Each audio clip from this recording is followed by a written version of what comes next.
نحمده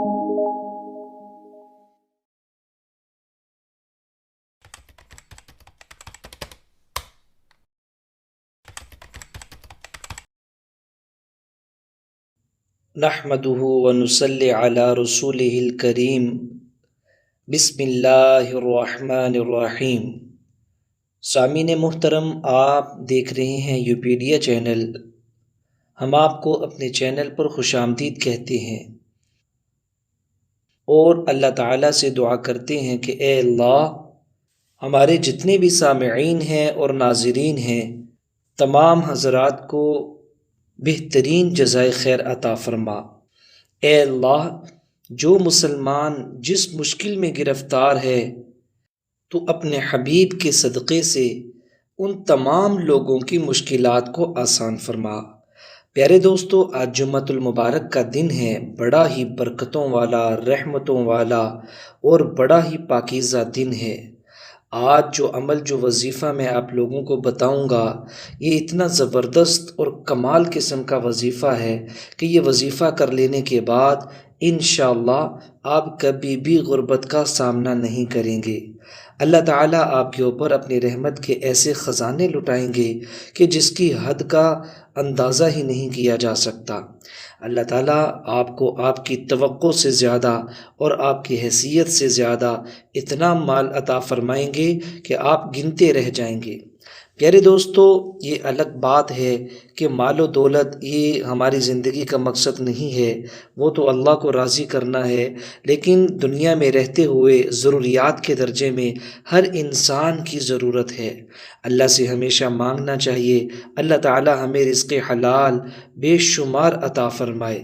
دوستو، اگر وہ رزق حلال ہوگا تو الحمدللہ پھر وہ اللہ تعالیٰ کی طرف سے نعمت ہے۔ ایک بادشاہ نے اپنی رعایا پر ظلم کر کے بہت سارا خزانہ جمع کر لیا اور اسے شہر سے باہر ایک جنگل میں خفیہ غار میں چھپا دیا۔ غار کے دروازے کی 2 چابیاں تھیں، ایک بادشاہ کے پاس اور دوسرے اس کے وزیر کے پاس تھی۔ ان 2 کے علاوہ کسی کو بھی اس غار کا پتہ ہی نہیں تھا۔ ایک دن صبح کے وقت بادشاہ خزانہ دیکھنے کے لیے غار کی طرف گیا اور دروازہ کھول کر اندر داخل ہو گیا۔ خزانہ کمروں میں چاول اور گندم کے انبار کی طرح بکھرا پڑا تھا، ہیرے اور جواہرات الماری میں سجے ہوئے تھے۔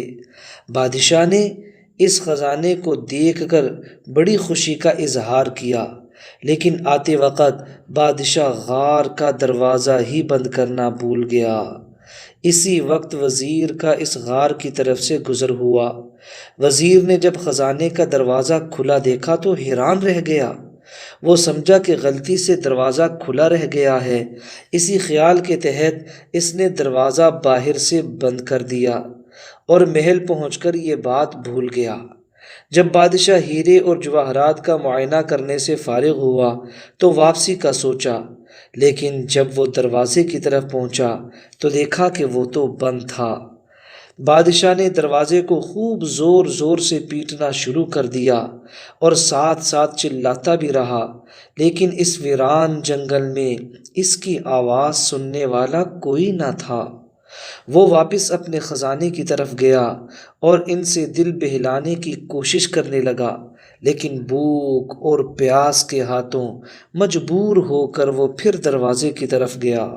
اس نے چیخنا چلانا شروع کر دیا اور پھر تھک ہار کر وہ واپس جگہ پر آ گیا۔ پیارے دوستو، بھوک اور پیاس کی شدت اتنی بڑھ گئی تھی کہ بادشاہ ہیروں سے بھیک مانگنے لگا۔ اے قیمتی پتھر، مجھے ایک وقت کا کھانا دے دو۔ اسے ایسا لگا جیسے وہ ہیرے اس کی سادگی پر زور زور سے ہنس رہے ہوں۔ اس نے ایک ہیرا اٹھایا اور زور سے دیوار پر مارا، پھر موتیوں سے اپنی فریاد کرنے لگا، اے قیمتی موتیوں، مجھے ایک گلاس پانی تو دے دو۔ اسے ایسا لگا کہ موتی اور جواہرات اس پر زور زور سے ہنس رہے ہوں۔ بادشاہ کو بہت غصہ آیا، لیکن بھوک غصے پر غالب آ گئی۔ آخر بھوک کی شدت اتنی بڑھ گئی کہ وہ نڈال ہونے لگا۔ اس نے دنیا کو پیغام دینے کے لیے زمین پر کچھ لکھا، اس کے بعد بادشاہ کا انتقال ہو گیا۔ وزیر بادشاہ کو تلاش کرتا ہوا اس غار کی طرف سے گزر ہوا تو اس نے سوچا کہ بادشاہ کے خزانے کا کچھ عطا پتہ کریں۔ جب وہ غار کے اندر داخل ہوا تو دیکھا بادشاہ مرا پڑا ہے اور زمین پر لکھا ہے، دولت کسی کو زندگی نہیں دے سکتی۔ پیارے دوستو، اس خوبصورت واقعے کے اندر میرے لیے اور آپ کے لیے ایک بڑا ہی اہم پیغام ہے کہ دولت کسی کو زندگی نہیں دے سکتی۔ زندگی اللہ کا ایک انعام ہے، ایک تحفہ ہے، اور دنیا کا دھن دولت، چیزیں، اشیاء، یہ ساری ضروریات ہیں۔ الحمدللہ، بڑے خوش نصیب ہیں وہ لوگ جن کی یہ ضروریات پوری ہیں۔ اور دوستو، جو ان ضروریات سے نچلے درجے میں زندگی گزار رہے ہیں ان کو بھی پریشان ہونے کی ضرورت نہیں ہے۔ اللہ کے حبیب صلی اللہ علیہ وسلم نے ایسے ایسے وظائف بتائے ہیں، ایسے ایسے اعمال بتائے ہیں کہ جو انسان ان کو اختیار کرتا ہے اللہ تعالیٰ کی ذات اس کے لیے کافی ہو جاتی ہے، اور اللہ تعالیٰ اس کو رزق حلال بہت زیادہ مقدار میں عطا فرماتے ہیں۔ دوستو، آج جو عمل میں آپ کو بتانے لگا ہوں یہ بہت ہی جلالی ہے۔ آپ نے اس عمل کو کرنا ہے، اللہ تعالیٰ کی ذات عالی سے مانگنا ہے۔ قرآن پاک کی آیت ہے، سورہ توبہ کی 11واں پارہ ہے، آخری آیت ہے۔ آپ نے اس آیت کو 111 دفعہ پڑھنا ہے۔ حسبی اللہ لا الہ الا ہو علیہ توکلت و الیہ رب العرش العظیم۔ حسبی اللہ لا الہ الا ہو علیہ توکلت وہو رب العرش العظیم۔ دوستو، آپ نے اس آیت کو پڑھنا ہے اور 111 دفعہ پڑھنا ہے۔ پڑھنے سے پہلے اور بعد میں 3 مرتبہ درود پاک پڑھنا ہے، اور پھر اس کے بعد آپ نے اللہ تعالیٰ سے دعا مانگنی ہے۔ انشاءاللہ اللہ تعالیٰ آپ کے تمام کاموں کے لیے کافی ہو جائیں گے۔ آپ نے اس عمل کو 11 دن تک جاری رکھنا ہے۔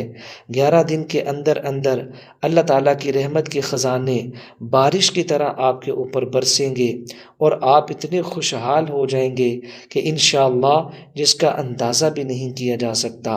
پیارے دوستو، ہمارے اس چینل کے اوپر آپ کے لیے بہت ساری اچھی ویڈیوز اور بہت سارے دلوں کو اور دماغ کو سکون پہنچانے والے اذکار ہیں۔ آپ ابھی اس کی پلے لسٹ پر جائیں اور اپنی پسند کے بہترین قسم کے خوبصورت آواز اور انداز کے اندر اذکار سنیے اور اپنے روح کو، اپنے دل کو تسکین پہنچائیے۔